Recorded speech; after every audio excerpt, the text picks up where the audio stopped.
For the week of June 6th, 2021, this is Mojo Weekly. I am John, and Josh is on special assignment this week, so you are stuck with just me. And here's your news. Gran Turismo 7 and God of War.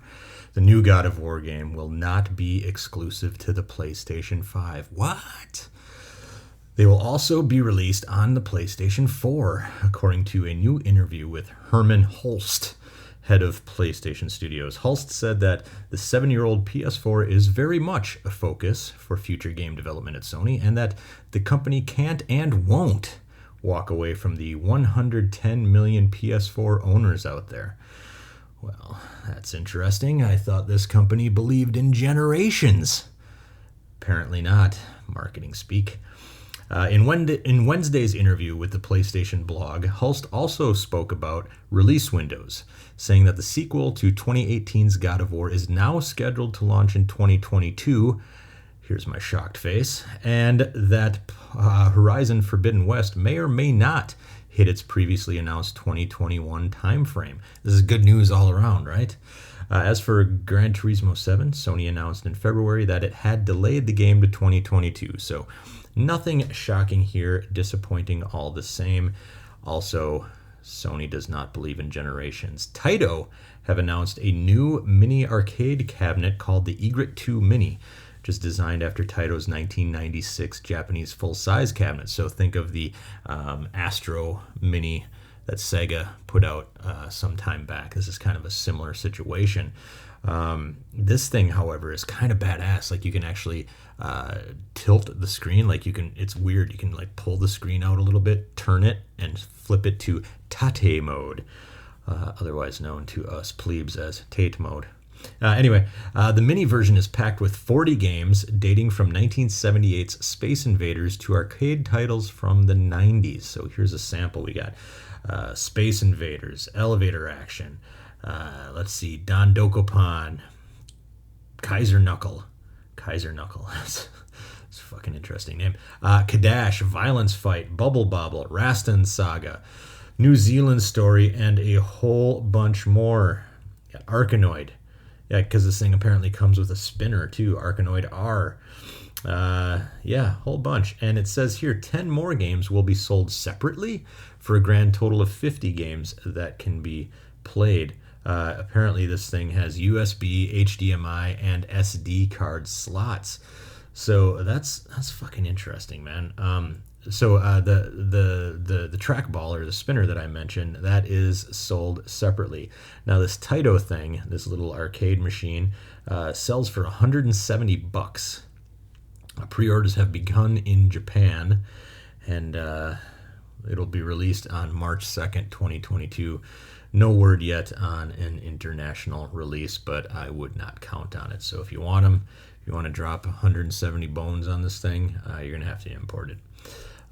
Speaking of cool kind of Japanese games and Taito and whatnot, Puzzle Bobble 3D Vacation Odyssey will be released for the PS5 and PS4 with PlayStation VR support later in 2021.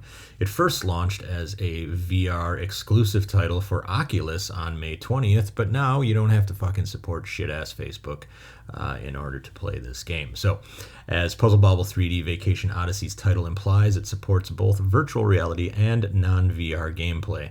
For VR gameplay, it'll be compatible with the PlayStation Move controllers and the DualShock 4 wireless controller. And for non-VR gameplay, it'll be compatible with the DualShock 4 on the PS4 and the DualSense on the PS5. So the game takes place in 3D, as you'd kind of imagine by the whole VR compatibility, and you're able to aim, fire, and pop bubbles with your trusty cannon to match 3 or more bubbles of the same color while taking on 100 3D puzzles in story mode. So puzzles no longer lay on a flat plane, but take the form of 3-dimensional clusters that spin and rotate with realistic physics when bubbles collide. 2 additional modes, Infinite Mode, which is an endless challenge for players chasing high scores, and Duel Mode, a fast-paced 1v1 online battle with quick match support across all the PlayStation consoles. And then finally, SNK delayed the release of King of Fighters 15. due to complications caused by coronavirus in Japan. In a news release, SNK said it now expects to release King of Fighters 15 in the first quarter of 2022. So if you guys want to play any new video games, you got to wait till next year is kind of the moral of this entire podcast today. The fighting game was slated for release sometime in 2021, and we still do not know which platforms it will be released on. They confirmed the game last December, revealing the roster's first 5 players: Kyo, Benimaru, Shinike, and Leona. Since then, they have confirmed a total of 22 characters, including fan favorites like Terry Bogard, Yori Yagami, Mai Shirinu, and Shirmi. I'm too tired to pronounce these names correctly. Fucking A. So anyway, that is your news. Let's head in to the new releases. All right, we got some good stuff coming out this week. Chivalry 2 comes out for pretty much every console except for Switch. Edge of Eternity for PC. We got some Elder Scrolls Online stuff going on the next-gen consoles, and Gates of Oblivion will be on PS4 and Xbox One.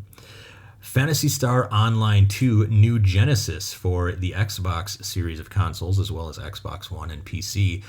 This, from what I understand, for all intents and purposes, is Phantasy Star Online 3. I recommend checking this out. I will be downloading it on my Xbox Series X, and maybe I will blow the dust off that damn thing and give it a go. Final Fantasy VII Remake Intergrade, which is the PS5 version, coming out with all the bells and whistles it holds. Ninja Gaiden Master Collection for PS4, Xbox One, Switch, and PC. That I believe has Ninja Gaiden 1, 2, and 3, and I believe it's the Sigma versions. Game Builder Garage. This is the cool Nintendo game design thing. I'm definitely interested in checking this out. I believe it's coming out for a solid $30. Looks pretty cool. Here's another great one. Guilty Gear Strive finally comes out after it was delayed, coming to the PlayStation consoles as well as PC.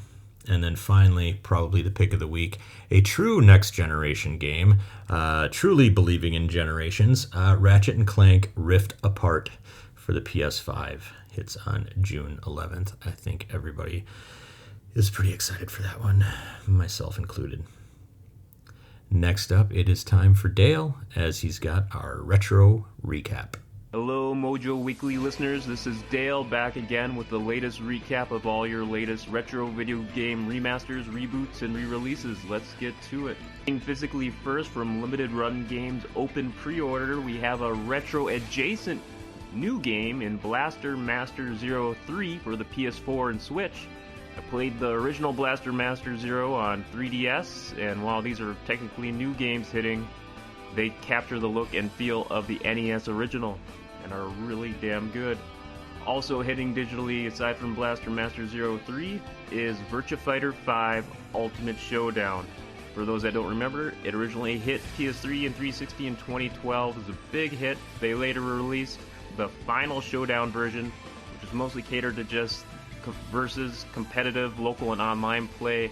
Took out some of the major single-player content, unfortunately, and this version is a remake of that, with much improved visuals and much improved netcode. So, those looking to tear it up online can get this game on PS4, free for all PlayStation Plus users. If you don't have PlayStation Plus, you can get the base game with DLC, and it has a ton of extra stages, costumes, background music, and other customization options for $30. If you have PlayStation Plus, then that DLC will only cost you $10. From the Arcade Archives hitting PS4 this week is Haka Mecha Fighter, a side-scrolling shmup from 1991, originally only exclusive in Japan and already had an Arcade Archives release on Switch. This shmup has you as an aardvark in all kinds of crazy, nonsensical shmup mayhem madness, which sounds like a winner to me. From the Gmode Archives hitting Switch Japan, we have Burai Sekai Untoi. Other noteworthy retro releases is a fan translation patch for the GameCube game Super Robot Wars. And that is everything for this week. If you want a more thorough breakdown of this, I have it on the MojoMenace.com forums, and all credit for this week's releases is for Retronauts.com and LimitedRunGames.com. We'll see you all next week.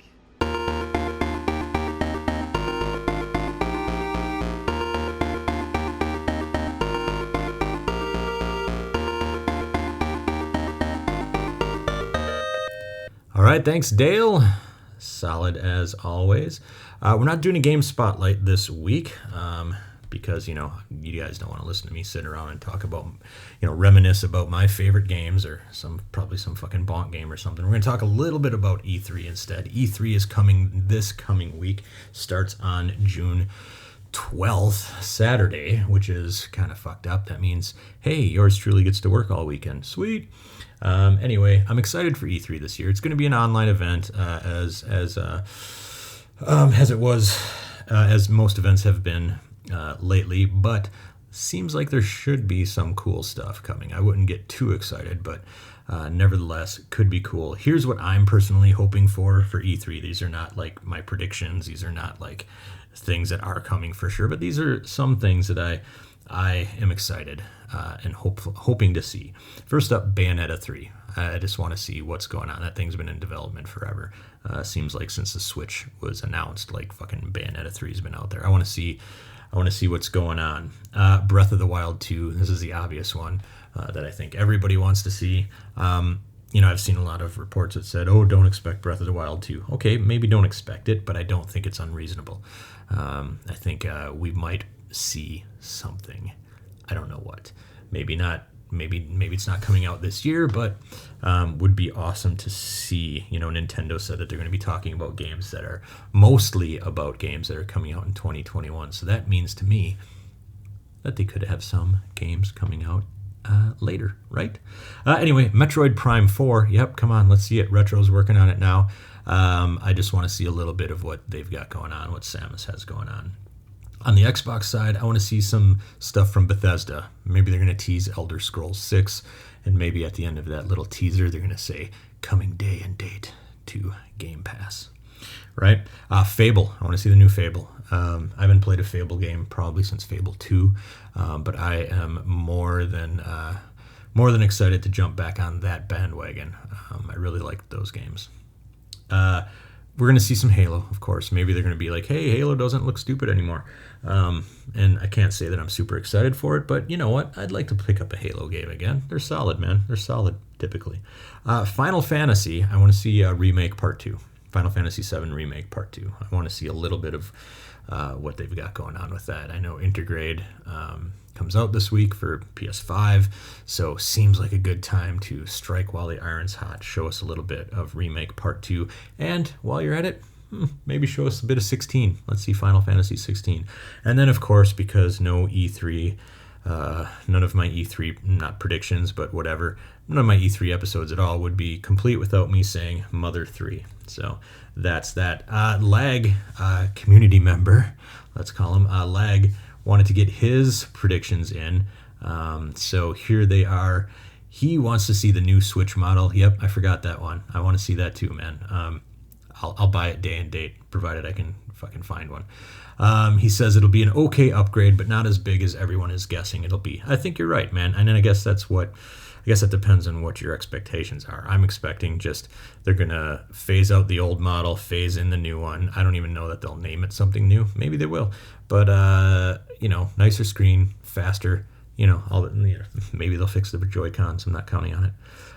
He says Nintendo will do something to celebrate Zelda's 35th, maybe a collection. Metroid's 35th and Donkey Kong's 40th will be ignored. Well, Lag, there is that rumor about the Mario Odyssey team working on a 3D Donkey Kong game. So who knows? Maybe that'll come to fruition.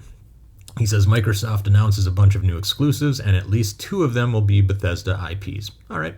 I'll buy that. Sony will talk about the chip and system shortage. I don't even know if Sony's doing shit this week. They haven't now announced the state of play. They haven't announced nothing. So who knows? EA and Ubisoft will have the worst presentations. Well, you really went out on a limb there, buddy. Companies left and right will be announcing revivals of old franchises. Man, I think you're probably right, and I hope it's Sega. Hope Sega's one of them. Microsoft buys more companies. I hope not, man. I don't want to hear any more of that shit. Enough buying companies. Start putting out some games. I want to see some output from Microsoft. And then he says, and now for a few things Lag, wants to see. He says, EA will tell everyone to hold onto their Mass Effect's Legendary Edition save files, hinting at the fact that they will import to Mass Effect 4. I like that. Wind Waker on the Switch. Yeah, I've played Wind Waker fucking way too many times at this point, but what's another time? Breath of the Wild 2 release date. I don't know that we'll see a release date. I'm just hoping they just show us, just to give us a taste. Give us a taste. And then cross-platform for Back 4 Blood. You know what? Fuck, man. I forgot about Back 4 Blood since it's been delayed, till whatever, fall. It was supposed to be out this month initially, but I kind of forgot about that. And yeah, I want to see more of that. I want to see more of Back 4 Blood. So, Lag says, see you all on Discord. Yes, so that is a great segue, Lag. Normally here, we would put the last question. I don't have a last question because who am I going to ask it to? You guys? You can't answer. I guess you could write a letter. And if you want to do so, let's talk about all that stuff. So, you can find more of our stuff at mojomenace.com, where we have forums. mojomenace.com/forums. On the top right of that page is a link to our Discord chat that Lag mentioned. Always good stuff happening. Always good stuff happening in our Discord chat. What else we got? Oh, hey, youtube.com/mojomenace. Guess what? Bait is just about done. I got the audio recorded, and it is in Klaus's hands. He's going to finish up, hopefully this week. We'll see. And then I will be able to release that weird-ass goofy thing out into the ether for everybody to scratch their heads and say, what the fuck was that? Yeah. Anyway, twitch.tv/mojomenace. I've been kind of streaming a little bit more lately just because, I feel like it. Something to do, right? What else? What am I missing? Man, I don't know. Fuck it. Let's just go to the social media. You can find all of our stuff on the social medias at Mojo Menace, because that's called Synergy. Josh, boy, where can they find you, Josh? Well, you can, if you want to continue the conversation about E3, you can contact me at _Joshua Turbo. Don't forget the underscore. It's the most important underscore in all of the internet. Anyway, that's it. Thanks for bearing with me solo this week for these 15, 16 minutes. I appreciate it. Hope everyone enjoys E3, and we'll talk more next week. Bye-bye.